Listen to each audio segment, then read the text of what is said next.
नमस्कार, आपण पाहत आहात मराठी साप्ताहिक निर्भीड सम्राटचे यूट्यूब चॅनल निर्भीड सम्राट मध्ये आपले स्वागत आहे।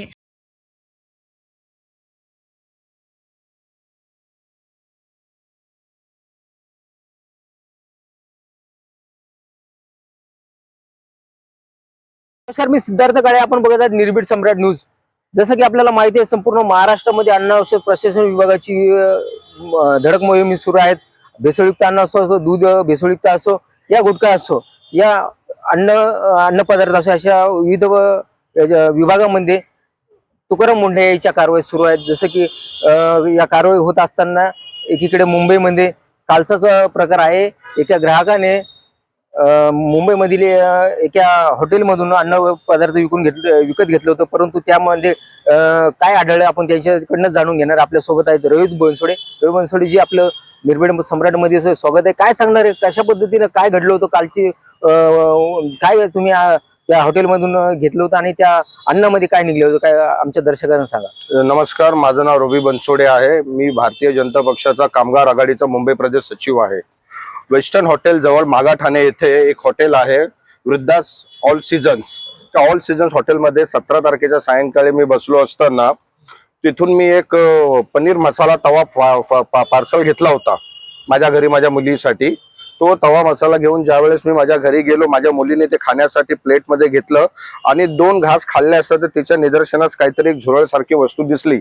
तिने त्वरित ती गोष्ट मला दाखवली आणि ते दाखवली असताना आम्हाला जाणून दिसून आलं की बाबा ही झुरळच आहे करून। मी त्वरित त्या व्यवस्थापकाला फोन केला। व्यवस्थापकाला फोन करून सांगितलं की बाबा तुझ्या जेवणामध्ये अशी अशी वस्तू आढळलेली आहे। त्वरित फोटो काढून ते फोटो मी त्याला पाठवले।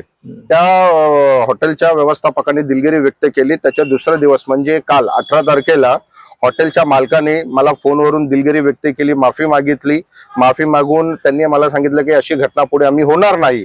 परंतु त्या हॉटेलच्या व्यवस्थापकाने पुन्हा आमच्याकडे आला, आमच्याकडे उद्धटपणे वर्तन केलं। उद्धटपणे वर्तन करून आम्हाला असं सांगितलं की बाबा तुमच्या जेवणाचं बिल आम्ही माफ करतोय, पाहिजे तर एखादी क्वार्टर अजून प्या।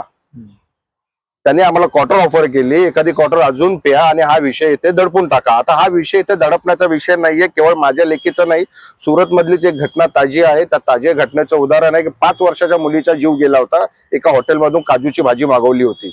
अशीच घटना जर समजा आपल्या मुंबईमध्ये घडली, उद्या जर माझ्या मुलीचा काय भलं वाईट झालं असतं, याला जबाबदार कोण होतं?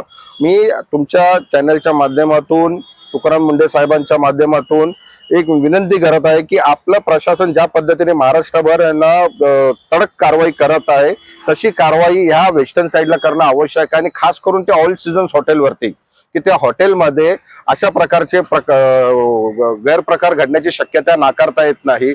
तरी कृपा करून आपल्या तर्फे आम्हाला विनंती आहे की आपण काही ना काहीतरी त्या गोष्टीमध्ये करावं। हे जे हॉटेल आहे हे कुठे आहे? हे एक्झॅक्ट मागाठाणे आहे, मागाठाणे ब्रिजच्या बाजूलाच आहे, ऑल सीझन्स करून। त्या हॉटेलचं मी तुम्हाला फोटोही दाखवतो। मी ते फोटो काढले होते आणि ते फोटो तुमच्या चॅनलवर प्रसारित करण्याची विनंती करतो। नक्कीच आम्ही ते सर्व प्रूफ आहेत, जे व्हिडिओ आहे, जे फोटो आहेत, आम्ही ते आपल्या चॅनलवरती स्क्रीनवरती टाकणारच आहे। परंतु एका बाजूला त्या अन्नामध्ये झुरळ निघतं आणि दुसरीकडे हॉटेल मालक बोलतात की तुम्ही आम्ही तुम्हाला बिल माफ करतो।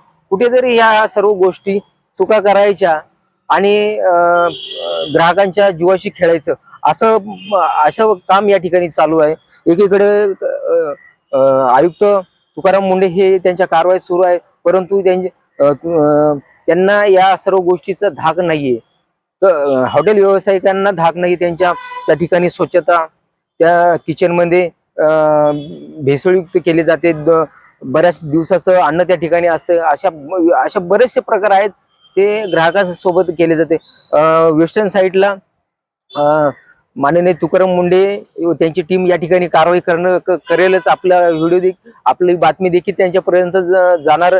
आणि पुन्हा एकदा तुम्ही काय आव्हान करणार आहे? माझी अपेक्षा फक्त एवढीच आहे की अन्न प्रशासन विभागाने त्वरित त्या हॉटेलवरती कारवाई करावी आणि त्या हॉटेल मालकाला एक चपराक बसावं, की जेणेकरून यापुढे कोणत्या लहान मुलाला अशा प्रकारचे अन्न तिथून उपलब्ध होऊ नये, चांगल्या प्रकारचं अन्न उपलब्ध व्हावं आणि चांगल्या प्रकारची सेवा त्या हॉटेलवाल्याने द्यावी। नक्कीच जसं की या सर्व कारवाई सुरू आहेत। पुन्हा एकदा त्या ठिकाणी या तक्रार देखील होणार आहे, तक्रार देखील करणार आहे आणि आपल्या व्हिडिओ देखील जाणार, परंतु ग्राहकांनी देखील सावधगिरी बाळगायला पाहिजे. आता अन्न औषध प्रशासन विभागाने विविध संपर्क क्रमांक तयार केलेले आहेत, त्याच्यावरती देखील तक्रार करून आपण अशा कुठल्याही तक्रारी असेल तर आपण त्या ठिकाणी तक्रार करावी किंवा ऑफलाईन मध्ये देखील आयुक्त कार्यालय आहे बँड्राला या ठिकाणी जाऊन तुम्ही तक्रार करू शकता. या संदर्भामध्ये पुढील आता काय कारवाई होईल हे देखील त्या हॉटेलवरती आपल्याला हे बघावं लागेल. निर्भीड सम्राटसाठी सिद्धार्थ काळे आणि असंच निर्भीड सम्राट चॅनलला फॉलो करा, चॅनलला सबस्क्राईब करा, लाईक शेअर करा. धन्यवाद.